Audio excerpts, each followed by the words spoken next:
The company I worked for was the IT department for several small to medium-sized businesses. And because we were not on site at the business all the time, we would leave behind a notebook. And this notebook had all of their tech information so that they could get support if they needed it, or if they couldn't get a hold of us, or maybe they just wanted to fire us all together. So they had all of their passwords and everything they needed to understand their technology environment at their location. Many of us today find ourselves as the IT expert, not only of our own homes, but of our aging parents' homes. So they call us when they can't get into their computer, when they get a virus, if they're trying to watch TV. And in these scenarios, we are that IT provider for them. As such, we should also be leaving behind a notebook or instructions for them they can use when they can't get a hold of us, or maybe so they don't even call us as often. So today we're talking about how to create a tech cheat sheet for your aging parents.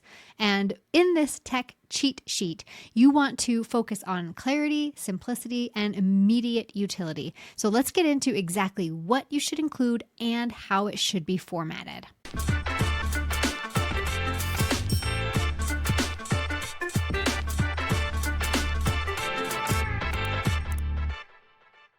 So first, let's tackle what should be in this tech cheat sheet. And whether it's just a notebook, whether it's a single piece of paper, that's going to be up to you to decide. Maybe they have a really complicated home environment. They've got a lot of smart devices and they have a lot of equipment. So it could be a pretty extensive notebook.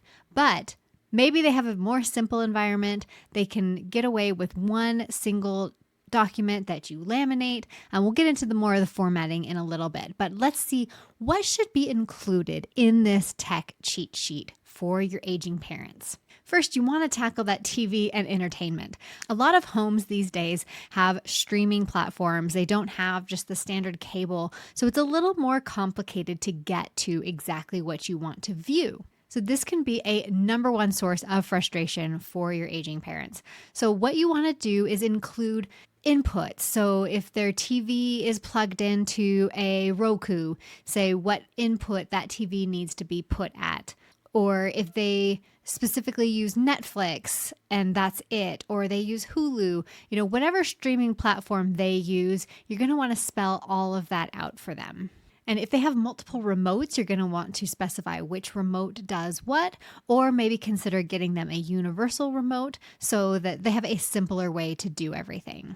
But you're also going to include how to turn the TV on and how to access the correct applications and how to adjust the volume. There's a lot of things that you would need to spell out so that they understand exactly how to view the content they are wanting to view.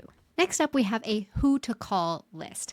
And just like when you were leaving your kids with a babysitter, it's going to be the same kind of thing. You want all of the contacts readily available so that they know exactly who to call. So what you're going to specify in this who to call is who their internet service provider is and the phone number for that.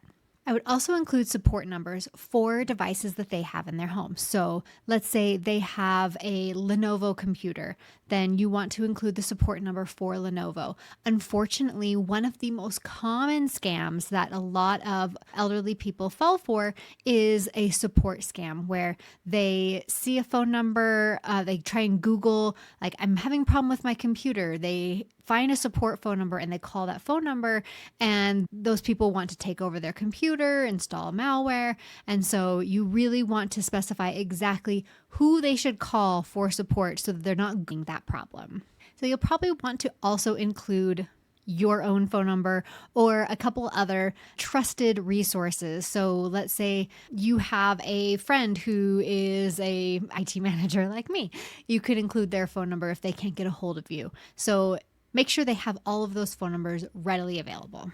The next thing you're going to want to tackle is communication basics. So most aging parents really want to communicate with their grandkids, with their own kids, and their family. So here is where you can include how to communicate with specific members of the family. So if you have Apple devices, you could spell out how to do a FaceTime call. Or if you have Android, you can specify how to open up a video call in the Google Messages app. So, and you want to really spell out these step-by-step instructions. So let's say we're doing a FaceTime. Okay, we want to click on the contact that you are looking for. Then click on this button that looks like a video camera. And you might want to include photos in these instructions as well. And then you say, tap this and wait for it to ring and things like that. So really spell out every single detail of how to start those calls.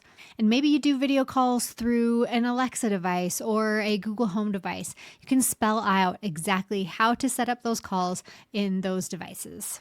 Next up, let's talk about the Wi-Fi. Again, almost everything is on Wi-Fi these days. We have a lot of devices that don't even have plugs anymore. So what you want to include in it is what is the Wi-Fi name, what is the password to the Wi-Fi, and where the internet services provider comes into the house and where the Wi-Fi router is.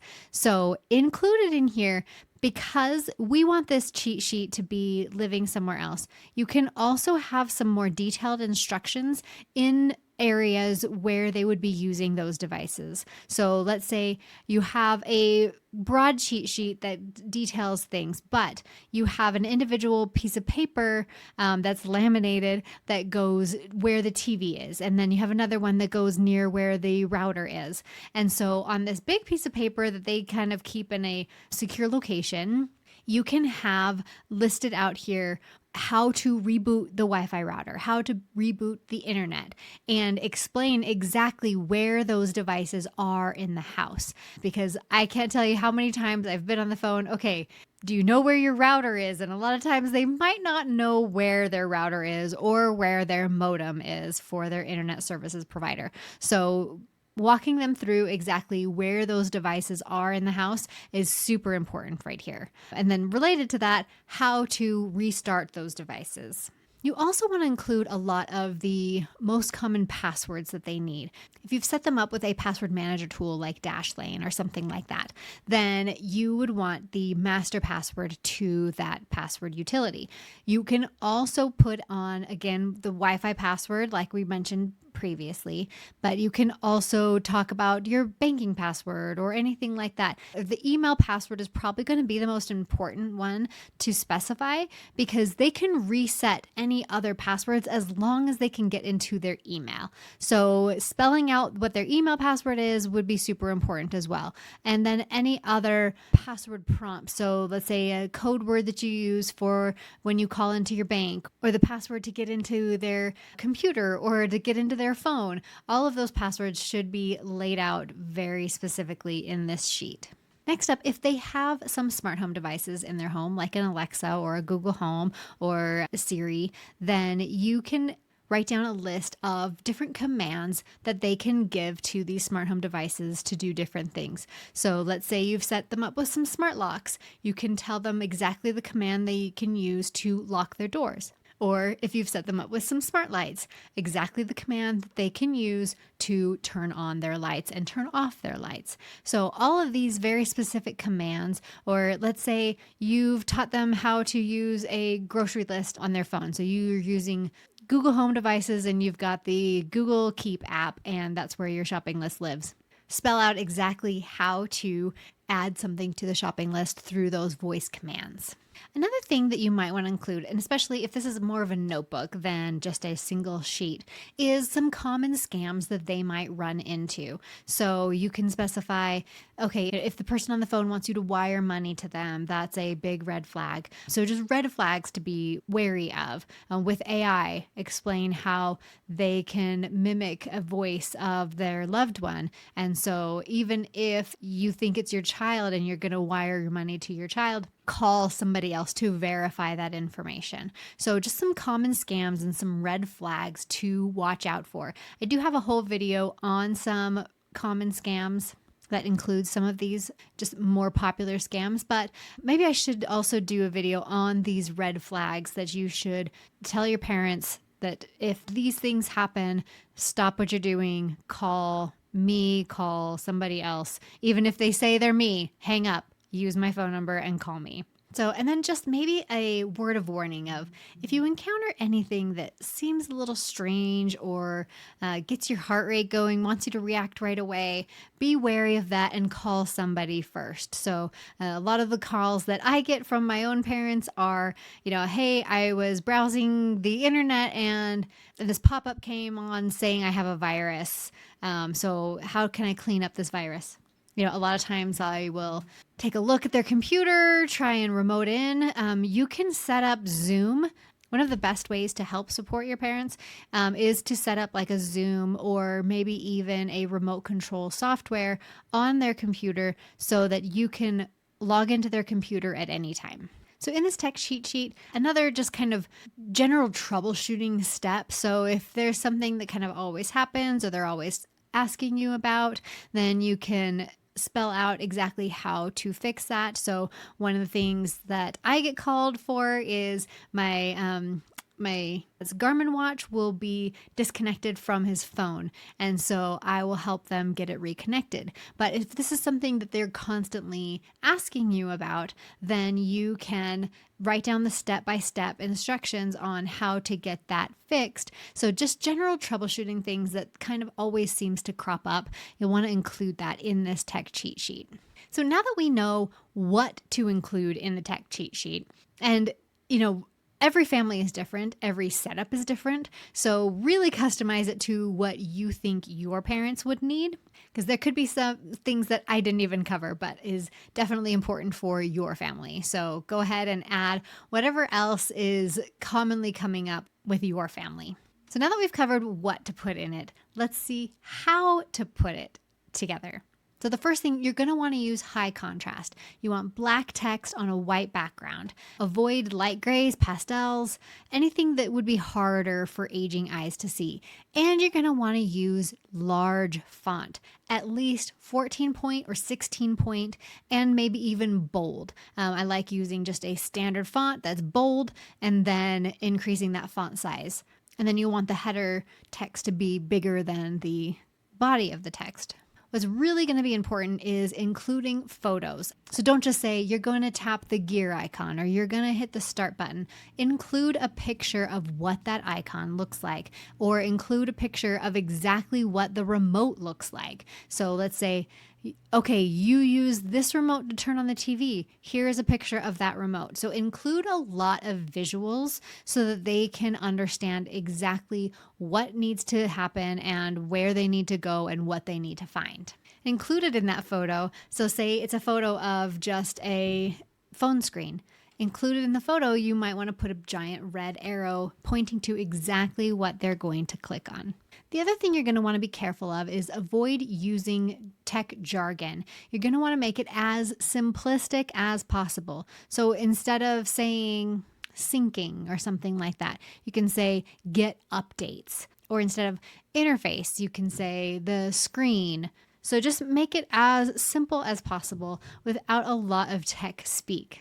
If it is going to fit on one page, definitely laminate that page, post it somewhere that they have easy access to it. If it's a notebook, put it in those protective sleeves so that you can have that binder and it just has all of the different pages protected in different sleeves as well.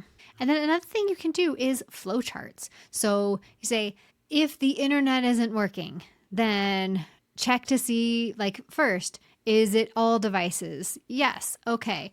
Did you reboot the router? Yes. Did you reboot, if they say yes, then, or if they say no, then go reboot the router. And then if they say yes, then you have, did you reboot the modem if they have a different modem than their router? So make this flow chart of troubleshooting steps so that they can understand exactly what to do next. Once you have everything put together, go over these documents with your family member and then put them in places that they're going to be able to see them, recognize them, and know exactly what they need to do. Like I said, you're going to have a main sheet or a main notebook, and then you might have different smaller laminated things at different locations, like at the TV, at the router, and at their computer or their desktop. So just make sure everything is really clear and they know exactly who to get a hold of when they need to get a hold of them.